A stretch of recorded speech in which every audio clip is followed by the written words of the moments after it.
Hi, I'm Claire and I'm Lush Tums teacher from Bristol. Hi, I'm Claire Madalena. I'm the Lush Tums founder and I'm a teacher in Brighton. So I thought it'd be a really good idea, Claire, if we talked about the things that we wish we'd known before we gave birth the first time. Maybe some things to help us prepare a little bit. What did you find useful when you had your first baby? Well, that was a big inspiration for me. I was really into my pregnancy yoga and I found all the breathing and the movements that I learned at that time really came into their own when I was having my son. So I just became very passionate about the breathing, and that's why I kind of went on to create all the Lush Tums stuff. So I would say the breathing was really important for me in the preparation. What about you? What did you find really useful for the prep for birth? Well, I did antenatal education with a well-known company before I had my son, and at the time I remember thinking, yeah, this isn't really relevant to me. I'm not really sure I'm going to be using that. Ooh, that's definitely not my cup of tea. And I was so glad I did it because a lot of the things that I had dismissed out of hand were the things I really needed. Something I found really helpful was I didn't have a particularly fixed idea of how I was going to have my baby or where I was going to have my baby. I had kind of an ideal plan that maybe it would be a water birth and I wanted to be in hospital the first time. So I had that as my kind of plan A. But I was quite open to the idea of pain relief, and I had done my research about the different types that you could use. And I was also aware that you can still, things can often end with a cesarean. I believe at least 1 in 6 ends up with a cesarean. And by choosing hospital, I think my percentages were something like 36% chance of me ending with a cesarean. So I had these ideas of what might happen, and I hadn't particularly really focused on one more than the other. So in the end with my son, I had kind of my plan B, whereas I had some pain relief, but I had a vaginal birth in hospital. And I feel quite pleased that because I wasn't so really fixed on the idea of the water birth, it meant I didn't feel too disappointed when that didn't happen. But the interesting thing that did happen is, although my plan A hadn't happened, the process of giving birth itself gave me the confidence to believe that actually I could get the plan A next time. So when I had my second baby, I really did get my plan A. In fact, I had a home birth and had my daughter in water, which was a fantastic experience. Yeah, I kind of wish the experience and the learning we get from the first time we have our babies, I kind of wish we could have that downloaded in some way. So the second time it can be so much quicker and so much smoother and so much easier, and our body knows what it's doing. But also psychologically, mentally and emotionally, we're probably way more prepared, or we've gone and done some other education to help get some more tools in the box. So I kind of wish we can kind of jumpstart first time mums to get all that knowledge and all those tools to help them on their way. And I think a big component of that is just having that confidence and self-belief in their body and being able to relax enough to let the body open and get on with it. I don't think I ever could have really believed that unless I had gone through it myself. And, once you do experience what the amazing thing your body can do, however your baby is born, and how strong we all really are within us, that's something that I hadn't expected or understood until I had it the first time. Um, but I'm glad that I wouldn't change a thing, and I feel I had a really positive experience both times because I was well supported. The midwives looking after me were kind and attentive, and I felt listened to. I think that's really important. I know some people don't always gel with their midwives, or perhaps feel like they're not really in the driving seat in their experience, that they're kind of being told what to do. I didn't ever feel like that. Did you feel like that at all, or did you feel? No, I felt really empowered. I had really supportive midwives. I ended up with 3 of them with the shift changes, and it had started off as a home birth, but then went into hospital because he kind of got stuck a bit on the way out. But what I found really brilliant was that the midwives did seem to be able to know exactly what to say to me at key moments to help me get through those next bits. It was like they had these little magic sayings up their sleeve, and it was like, right, okay, she said this, now I'm really going to do that.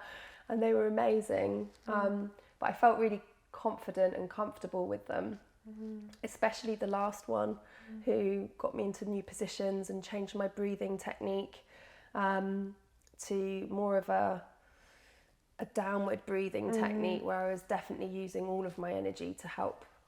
I had to kind of give him a bit of a welly to get out, a bit of push, because his arm was like that by his head, so I had more to push than just the head. So you do all this prep, and then, you know, that gets you halfway there, and then it's really up to your baby, isn't it? What position they're in is going to play another massive part in how the birth's going to unfold. So then you can take the pressure off yourself. It's like you've done what you can, and then if they're in a funky position, okay, we might need to explore plan B, plan C, or plan D. It's absolutely right. I think one of my big eye-opening moments was as I was pushing my son into the world.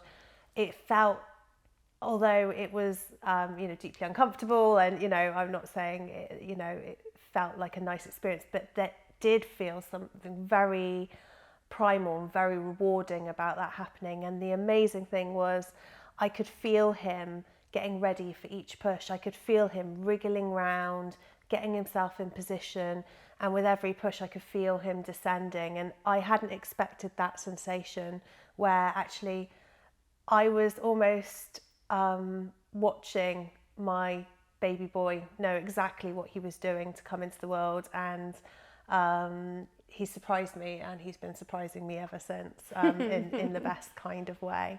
Did you feel fearful about going into labour?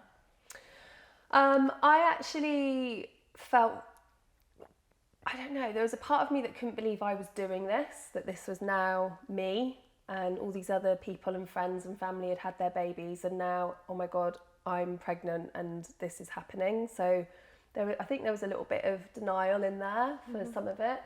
But then when I was planning everything, and I was doing the yoga breathing and hypnobirthing and loads of NLP meditations, just to get my head in the zone, reading books like Ina May Gaskin and all the greats, read so many fantastic books. So I definitely did a lot of education in convincing myself that I could do this and believing that I could do it, because my baseline had been just all the stuff I'd seen on TV, which all looked a bit dramatic and a bit scary and a bit quick, and both legs in stirrups, and then it all just looked a bit, and I wanted to kind of rewrite that conditioning. So I feel like when I was actually literally going into labour, I was very calm in those last days. I think I was nervous about 38 weeks and did a lot of cleaning, and then kind of went over the hill on that and just felt really calm and almost impatient. It was like, okay, come on then, I'm ready for you. I'm ready.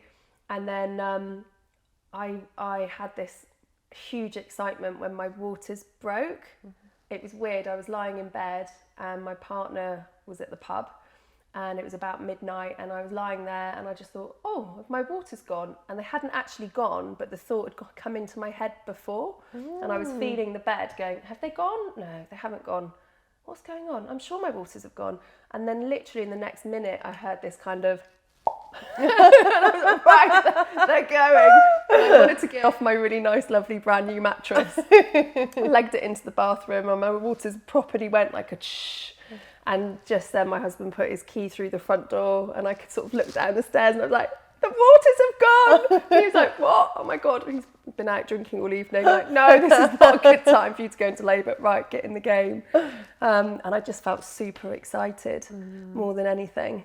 Yeah. Really excited. I did get a bit scared, about, I think we'd gone midnight all the way round to the morning and coming up to sort of midday the next day. And I think we were all kind of expecting to see the baby born by then. And then when it was like suggested we might have to go into hospital and have a little bit of help, I definitely got a bit scared. It was like, okay, shit, this is all happening now.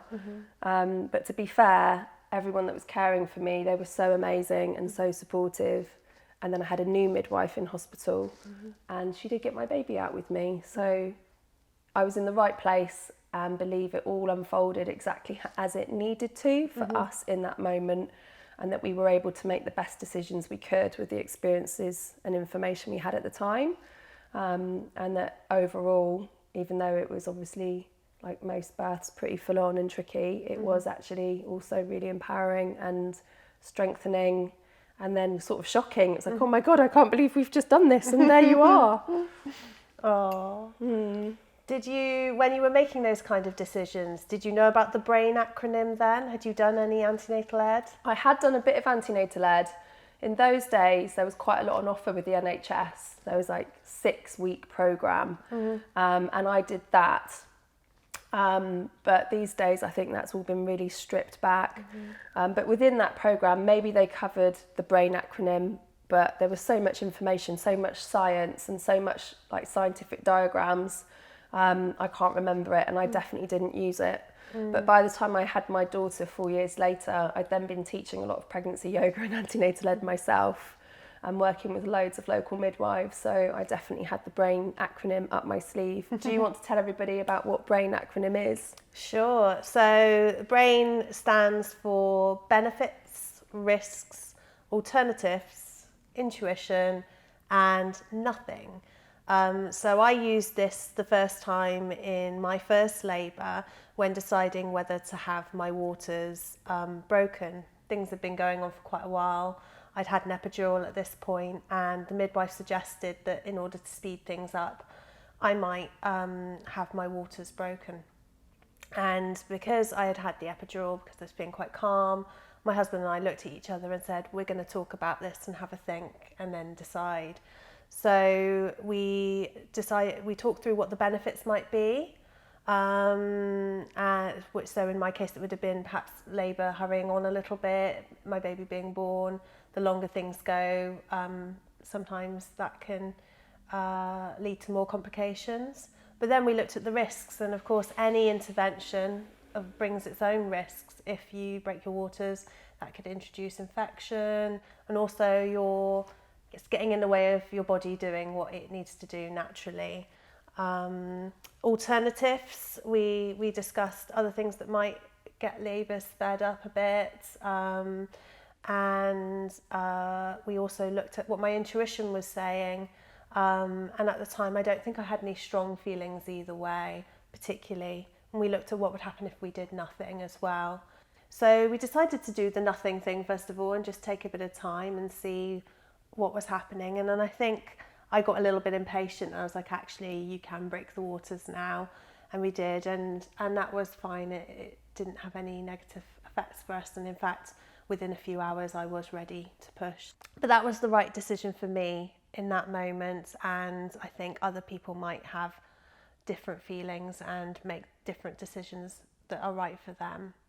But I think if they use the BRAIN acronym, and this is for all of you guys at home, like Claire, you took a bit of time to make that decision, but you could use the BRAIN acronym in like 1 minute. If you were pushed for time, you can have a quick chat with your partner, your birth partner, your doula, whoever's supporting you, and go through those key questions.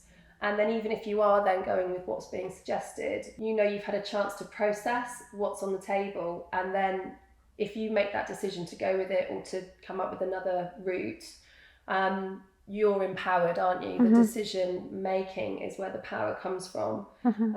It doesn't necessarily mean what decision we make or how our babies come out. What's important is that we make our decisions, we're heard and we're seen and acknowledged. I also think there's something important about sometimes we can make decisions based on fear. So we're so afraid of a certain outcome, or we're so afraid of things going a certain way, that we make decisions based on trying to avoid that, rather than based on a feeling of, I suppose, love or hopefulness, or a place that of calm. So taking time can certainly help us do that. But also, I think this is where it's a good time as you're getting ready for the birth of your baby to really address any fears or worries that you have that might be underlying. Quite often, birth is it's an experience that really opens you up, isn't it? It can make you feel your most vulnerable, can also make you feel your most powerful. But I sometimes think people who have not really looked into themselves and uncovered maybe things that have happened in their past or perhaps beliefs around birth, this is a good time to just have a little think, maybe write some down, ask those questions out loud. You know, if we ask the questions or say the thoughts or speak the fears out loud, it doesn't mean they're going to happen. It takes the power away from it being in the back of your head and puts it out there, and sometimes then that takes the power away from them. Yeah, absolutely. I think it's a really good exercise to do some journaling, and you could say, you know, what are my fears around pregnancy, birth, early days of motherhood, and just write them all down. You can do a lovely little ceremony when you write things like that down, and then you actually just burn them to process it and let it go. That's really cool. But I think that's really true. I think if we can kind of take the time in pregnancy to look at our stuff a little bit, I think it can definitely help enable maybe smoother births to unfold. Yeah. Definitely. Because if fear is in the driving seat, and we really want, you know, we're not saying you should go into birth with no fear at all. Nearly everyone has some level of fear, but it's like, is that the dominant thing that's making your decisions? Can it just be a passenger in the car as opposed to the one that's driving? Yeah, and there's a bit of science around that. So when we're in a kind of really sort of fearful state, it will probably really activate this frontal cortex part of our brain that we're all in now. We're having a conversation, we're asking questions, we're listening, we're processing info. And when we're in a bit of a fear state, that bit of our brain can really fire up, and we might be asking our midwives loads of questions and getting really panicky and quite stressed out.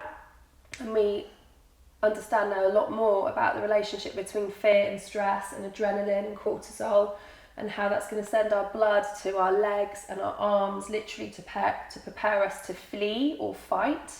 And really, when we're in labour, we really want the majority of our blood to go to the uterus so that massive muscle can contract really well. And that's going to be the thing that's literally going to open the cervix and make the uterus get smaller and thus push the baby out. And so the more relaxed we are, not only do all the muscles relax more, but we're able to send the blood flow to that muscle of the uterus so it can do its job really well.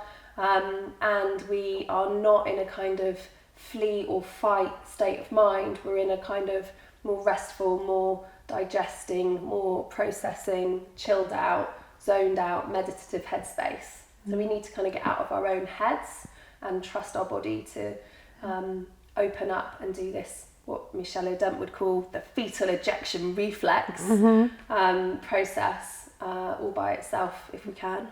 And of course, with the fear, we get the fear, pain, tension cycle, which you may have heard of, where we feel fearful, therefore we tense up, therefore we feel more pain. And then this keeps going on because you're then afraid of the pain and then you tense up more and so on. So it's about kind of cutting that negative feedback loop off with, using your yoga tools so that we're not tensing and therefore not feeling as much pain, and therefore the brain can go to a quieter, happier place, or not be overrun with fearful thoughts. Yeah, it's definitely a practice though. So if you have a tendency to have, a brain that will chuck loads of fearful thoughts at you regularly, maybe there's some anxiety in there or overwhelm, start doing some of these practices from the yoga sessions now, so that you can practice getting out of your thoughts and into the body, connecting with the breath, connecting with the ground, connecting with sensation, and kind of distracting this thinking mind, this monkey mind, so that it goes quiet and we can access that sort of more primal power from the back part of the brain. And it's really interesting because we spend a lot of this time preparing to give birth and doing our breath and doing our movements and thinking a lot about our choices and so on. And there's a big part of me that kind of wants to say, forget everything. Just allow your body to do what it's going to do, or allow the experience to unfold the way it's meant to unfold. Particularly if you're a very cerebral kind of person, I think it can be quite a surprise as to how your body can really feel like it's kind of on its own. And that funny thing about contractions though, and fear, there's like so much fear around like the word contraction, you know, in some practices it's got like completely different names for it, but really the whole muscle is trying to make itself smaller. It's literally contracting. So we shouldn't be scared of a word. You know, health professionals around us are probably going to use them, so we don't want to like literally set ourselves up to be triggered if somebody uses a scientific word that actually makes sense for what's physiologically happening. And that idea of, oh my God, they're going to be so painful. It's not like when you break your ankle pain. It's a really different kind of sensation, much more like period cramp sensation or backache, and it does get stronger and intense. But what's really interesting, if you have an interruption, you're in transition or something happens and your contractions go off the boil, you're like looking at each other going, well, where are they? I need them to come back. I want them to come back, because you kind of inherently know you need them to birth your baby. So they're absolutely nothing to be frightened of. And it's a good thing to remember, it's your body. It's not going to give you anything more than you can't cope with. So trust your body and meet the sensations with your breath, your movement, your positive mindset, all your tools in the box, and see what happens. Go with the flow. Absolutely. And they're never lasting longer than a minute anyway, and you have that lovely space in between them, which is actually where you spend most of your labour. We spend so much time thinking about contractions, but actually the vast majority of your labour, you are in the space between contractions where nothing is happening. You can have a little doze, you can rest, you can get some massage. In terms of the pain, Mark Harris, who we know, once told me that when he was looking after women in labour and they were talking about the strength of their contractions, he would always ask them whether they had endometriosis, because he found that women who had experienced that often really underestimated where they were in their labour, because they were used to a much stronger, much more uncomfortable sensation. So they were often further along than they realised. And that's often the case, especially if you've been doing preparation like this. Sometimes labour can move on so nicely and you can be coping so well that actually time can get a little bit short at the end, and you have to, if you ever feel the urge to be bearing down or like you need a poo, that means you are very well into the second stage of labour, and at that stage it's not a good idea to get into a car to get to hospital. If you're really at that stage, you want to perhaps call an ambulance to come and meet you at home, or certainly if you're having a home birth, you hope your midwife's there with you at that stage. What about after you have your baby? Yes, so that moment when they're born and placed in your arms, you may have heard of the golden hour and skin to skin, and there are huge benefits to having your baby onto your chest. And even with a cesarean birth, they will try and give you your baby and put them on your chest as soon as possible, as long as they're content that they pee and all is well. And we know that skin to skin helps babies' temperature to be regulated. It helps to initiate breastfeeding if that's something you're hoping to do. It helps regulate heartbeat as well. It helps with bonding, things like our smells and the microbiome, which you may or may not have heard of. So kind of all the bacteria and the germs, if you like, that a baby's born with and that is on your body. This is great for them. It's great for seeding the microbiome, Which helps their immune system. and gut health for life. So that's a great and wonderful thing to do. Yeah. So if the mother is needing some extra support, then her partner perhaps can hold the baby and have some skin to skin. It's a lovely thing that can happen. And then it's never too late for skin to skin. So if you do find you miss that first hour because something else has been happening, as soon as you're able to, just get going with some skin to skin, whether you're in a hospital environment or you're at home. You can do it, quite regularly, after every time you bath your baby. They might be 6 months old, they might be a year old, but you can snuggle in and have a lovely bit of skin to skin cuddles. It's really great for everybody. Absolutely. Yeah, I definitely did a lot of that with both my babies, and it's incredibly calming for both of you. It feels really nice. I didn't realise that before I had a baby though. In fact, on my birth plan, and this will make you laugh, I had, can I have the baby washed and dressed before I have it for the first time? And because I hated the idea of a kind of gunky, bloody baby being dropped to me. I thought it would be gross and alien-like, but oh my goodness, having that final push. If anyone had tried to take my baby away from me at that point, I would have knocked them out, I'm sure. He couldn't have been given to me any quicker. And all the gunk in the world, he was the most beautiful thing I'd ever seen. Yeah. Even when they're all scrunched up and that almost funny, purpley, grey colour for that first couple of minutes. Yeah. Aww. And then they start blinking at you and you're like, oh my God, it's you. That's it.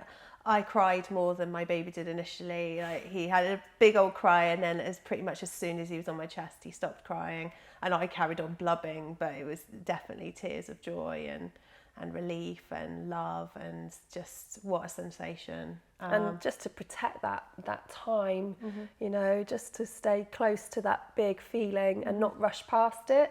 Very soon it will be later that day or the next day or the next week, or in my case, they're doing GCSEs. It goes by so quick. So don't rush past any of these precious moments. And if it doesn't happen for you at the birth, I think some people don't have that moment. They don't have the rush of hormones. Maybe birth's been a bit traumatic, or things have been difficult, or maybe they just aren't feeling those things in that moment on that date. And that is totally okay and completely normal. It can be really shocking when we have our babies after all this prep and then they're there. Yeah. It can take us a little while to kind of embody everything that's happened and come back into ourselves. Yeah. I think particularly if you've had a very speedy labour, I think sometimes it takes a while for the brain to catch up with what's happened. But if that moment doesn't happen for you the way that you were hoping, there will be another moment at another time which will be precious and special. And again, this is part of your journey, part of your baby's journey, and there's no right or wrong. There's just what it is for you and what's right for you and your family. So what do you remember about those early days? I remember being really anxious about the idea of stitches, and before giving birth, one of the things that I genuinely was a little bit afraid of was having an episiotomy. And I did have an episiotomy, and actually it was fine. I don't remember it being this terrible thing I had built it up in my mind to be. In fact, in that moment, I was so excited about my baby being born and wanting him to come out that I was glad, because it made it happen a lot quicker. But afterwards, I had lots of stitches that I needed to look after. And did you have the jug of warm water when you have to pee? Yes, I did. I had a jug of warm water. Tell you my secret confession, I think I had my first wee in a bath. That's a good idea. So and that felt a lot easier and a lot more natural.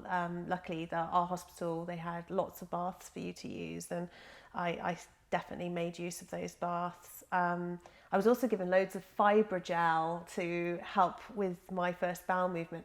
I didn't go for 5 days after I had my first. And actually, again, I started to build up into, oh my goodness, this is going to be awful by the time it happens. And actually, it was fine. Yeah. I think I had a bath and then got on the toilet, and it was all okay. So I think I got told to hold some, a rolled up ball of tissues kind of over where I'd had some stitches, just so I knew that that bit was okay whilst you had your poo. Yeah. And I was like, oh, okay, oh, now I've done that. And then I never did it again because it was actually all It right. was fine. Yeah. Next conversation, next time, we might have to talk about the first time you have sex, because that's another whole episode. Not that having a baby isn't like contraception in itself for like the next 18 months. I'll be honest, 5 days and having my poo, I was not thinking about sex at that stage. Although I remember right immediately after I had my baby, hormones did a crazy thing, because I remember feeling so in love with my partner in a way. I mean, it was like falling in love for the first time. I'd fallen in love with my baby and fell in love with him. And I remember immediately thinking, I need to have another baby straight away because this is just amazing. I very quickly backtracked on that a few weeks later. It's something lovely about seeing your partner, though, holding your child. And we've got a brilliant picture. And I don't even think I had a phone in those days with a camera. It was an actual camera. So to actually get an actual camera photo, and my partner was holding our baby, and 2 weeks in, and they're not meant to smile at this stage, but they definitely had eye contact, and they both smiled, and I just caught it. Oh, Yeah, it's my favourite photo. Magic. So I fell in love all over again. Yeah. But I don't think I was ready for another baby until my son turned 3. I was like, no. I thought all my friends were having their second babies, and I was like, I don't know how they're doing this. Are they mad? And then when he turned 3, it was like a light bulb moment. If you'd have given me the second baby then in a basket, I would have been happy. And then obviously it takes ages for it all to happen and get pregnant. But I needed a little bit more time than all my friends. And what do you remember about the early days when you took your baby home? Oh, I remember that first night at home in our what felt like a massive double bed with this tiny baby just like in the middle of us for a bit while we just lay there staring at him. And then it was like, okay, right, let's put him in his little Moses basket, which was right next to me. And then everyone's saying, oh, you've got to sleep when the baby sleeps. And it's what I say to everyone as well, because it's so good for processing big experiences, especially if it's been in any way traumatic. You really want to try and nap as much as possible so your subconscious brain can process everything. But those first few nights, I think we were so wired and so excited and so like on a buzz that we just stared at the baby for like hours and hours until I got so tired it just sort of hit a bit of a wall. It was like, must definitely rest. Yeah. I think I had the quite classic, I was very happily able to sleep, but my baby was awake at night. They often don't know babies are born without a circadian rhythm, so they can't tell the difference between day and night. So it is very common for your baby to wake frequently through the nights, especially in the early days, but actually as time goes on, babies' night waking is normal. That's something I wish I'd known. I had this idea that sort of after 8 weeks my baby would sleep through the night and I'd be back to getting my lovely 8 hours again. And actually babies need to wake frequently. It's for their safety, to guard against SIDS, but also they have teeny tiny marble-sized tummies to begin with, slowly growing to about the size of an egg when they're 1 month old. So they need feeding very regularly. This is really important as they grow and develop. So the sleeping when your baby sleep is a good idea because you don't know when the next bit of sleep might be coming. And my baby initially slept quite happily in his Moses basket, but then he did want to be in my arms and he would sleep very happily on my chest, and didn't particularly want to sleep in the Moses basket. I always said I wouldn't do any co-sleeping or bring my baby into bed with me. But actually I found it as time went on and I was getting more tired and more tired. It's very hard to have a baby that falls asleep very comfortably on you and then wake them up in order to put them back down. So in the end, I read the Safe Co-Sleeping Guidelines, which provided by Lullaby Trust, NHS, and we did that instead, and that was a bit of a lifesaver. It meant that I was able to get some sleep, baby was able to get some sleep, my partner was able to get some sleep. We were all infinitely happier. I'll be honest, I got sick of trying to put my baby down numerous times and him waking up virtually immediately, and that was the way we got the most sleep. Yeah, path of least resistance is probably a good motto. Definitely. And B, if I had knew that I'd do that before I had my baby, I never imagined that I'd do that. I always thought, no, I'm going to set good habits. I'm going to put, I say good habits. I had this idea that you could control your baby's sleep. You cannot control your baby's sleep. You can't control your baby, full stop. Or your toddler or your kid or your teen. So being able to be flexible, let go of your previous preconceptions of how and what things would be. I think I would have had an easier time if I had been more open to how things were, rather than wishing for them to be how I had imagined them, or trying to stick with rules I'd set myself before I'd even become a mother. Yeah, because everything's so changed. Yeah, so for me, all that stuff about baby sleeping and feeding was kind of okay. All that was working out. I'd wanted to breastfeed, and luckily that was something that really clicked for us. But one of my main postnatal things was I just remember feeling really isolated. Nobody really around me was having babies at the same time, and I did make lots of new friends, but it took me a while to kind of really make my core friends and find my tribe. And I just remember a lot of those early days kind of traipsing around with the buggy, going around the same shops and up and down the beach and around the park, and just feeling quite alone and isolated. And in hindsight, I wish I'd tapped into some more postnatal groups a bit sooner, and just, got a bit more support with that. I found my postnatal friends were very, very helpful during that time.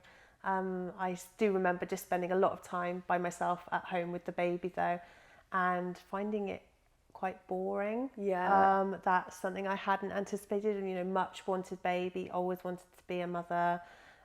Finally here, living my dream, and it was kind of boring. Yeah, you've got to get out at least once a day, don't you, to have like something to do to break up the day, because it's quite hard to be in all day. And so exhausting as well. It's just, it can feel quite, it's a different life, isn't it? And things are done differently. Breastfeeding didn't work out for me the first time.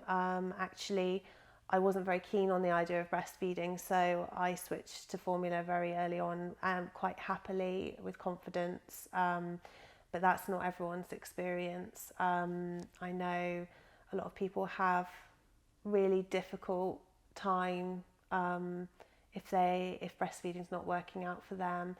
The second time round, I did really want it to work out, so I found support very early on, and when my baby was 5 days old, I got to my local breastfeeding support group, and I met a wonderful breastfeeding counsellor who is now a friend for life, and who later trained me as a peer supporter. And I had gone from days of sore, cracked, uncomfortable nipples, every feed being painful, to having someone spend some time showing me a different way to latch. And within a few days of that, things had improved so much. But actually, I had thought that the midwives would be the experts on breastfeeding. I thought that I'd be able to speak to them, and they'd be able to help me.